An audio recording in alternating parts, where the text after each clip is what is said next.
Karoline Leavitt insists White House did not make a mistake by deporting Abrego Garcia. Despite court filing, White House Press Secretary Karoline Leavitt refused to admit a Maryland migrant was deported to El Salvador last month due to an administrative error, despite both the Justice Department and U.S. Immigration and Customs Enforcement acknowledging the mistake. "We did not make a mistake," Leavitt said as the issue was brought up by Fox and Friends co-host Brian Kilmeade Monday morning. "We have always maintained this was an individual who needed to be deported from our country." She added, "The president swore to the American public he was going to deport illegal criminals, and especially those who have been involved in violent gangs like MS-13 that have terrorized American communities." Kilmar Abrego Garcia, a Salvadoran-born migrant, was rounded up by agents, deported, and imprisoned in El Salvador's Sicup megaprison last month. Trump administration officials eventually admitted in a court filing that Abrego Garcia was deported as a result of an administrative error. Abrego Garcia had previously been granted protective status in the U.S., meaning that while a judge could eventually order his deportation, the U.S. was barred from sending him back to El Salvador out of fear for his safety. The DOJ lawyer who acknowledged the error was later fired. Stephen Miller, Trump's hardline immigration advisor, told reporters in the Oval Office last week, "The only mistake that was made is a lawyer put an incorrect line in a legal filing that since has been relieved of duty." ICE had also called Abrego Garcia's deportation an error. The case has been a constant thorn in the side of Donald Trump's White House, most recently after Senator Chris Van Hollen, DMD, traveled to El Salvador to meet with him.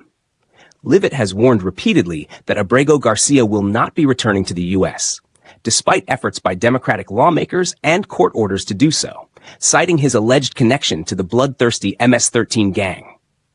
To the Democrat Party, who thinks they are going to bring this foreign terrorist back to the United States of America to live a peaceful and happy life, that is never going to happen. Leavitt told Kilmeade Monday, "Read the full exchange here. That was an official trip. I don't know if more will follow. What do you think people know about the person that Senator Van Hollen visited? They should know the truth about this man. He is an illegal alien, a foreign terrorist, a criminal MS-13 gang member who violated our country's laws by coming here in the first place. And shame on Chris Van Hollen and entire Democrat Party, who wasted Easter Sunday going on every television show in the country to advocate for the return of an illegal criminal gang member. There is a litany of evidence proving this individual's ties to MS-13 that has been confirmed in 2 different courts. There have been multiple law enforcement officers who have affirmed his MS-13 affiliation, and that is who the Democratic Party is advocating for. It is ridiculous. The president, this White House, the entire administration will continue to focus on deporting these illegal alien gang members and criminals from our nation's interior and enforcing our immigration laws. That's what the president was reelected to do. I will add that the overwhelming majority of Americans support deportation of illegal criminals. 89% of people support deporting illegals from our homeland. While Democrats continue to trip over themselves while ignoring American citizens whose lives have been impacted by crime of illegal criminals, like Patty Morin, who we were so honored to have at the White House to share her daughter's story just last week. Senator Van Hollen never called her or reached out, yet spent hours fawning over this illegal who is tied to a vicious gang that has taken the lives of American citizens. It's unbelievable. I was disappointed that no one broke out field interviews with the gang unit that interviewed him and took him into custody.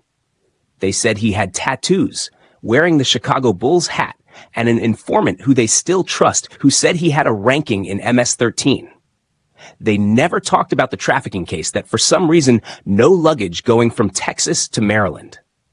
We don't know what he was doing for a living to allow him to sustain living there. Kennedy did come out and say this guy looks like a bad guy, but the administration made a mistake sending him to El Salvador. Do you feel that way? We did not make a mistake. We have always maintained this was an individual who needed to be deported from our country. The president swore to the American public he was going to deport illegal criminals, and especially those who have been involved in violent gangs like MS-13 that have terrorized American communities. So to the Democrat Party who thinks they are going to bring this foreign terrorist back to the United States of America to live a peaceful and happy life, that is never going to happen. Not only is this an MS-13 gang member, but he is also an illegal alien who broke our nation's laws to come here. And not only is it a slap in the face to the American citizens whose lives who have been put in danger or, in many cases, lost at the hands of these illegal alien criminal gang members, but it's also a slap in the face to the millions of legal immigrants who came here the right way, waited their turn, and paid their dues. We have a legal immigration system for a reason, and the president will continue to uphold that. It's very hard for me to play devil's advocate with this story because I feel passionately that he does not belong here, but I do try. On Sunday, Senator John Kennedy, L.A., told Meet the Press moderator Kristen Welker that he sees the deportation of Abrego Garcia as a screw-up on the part of the administration, but also that he knows why they won't admit it. The administration won't admit it, but this was a screw-up. Mr. Garcia was not supposed to be sent to El Salvador. He was sent to El Salvador, he said. And I understand why the administration has bowed up and won't admit it's a mistake, because if they do, they'll have their throats torn out.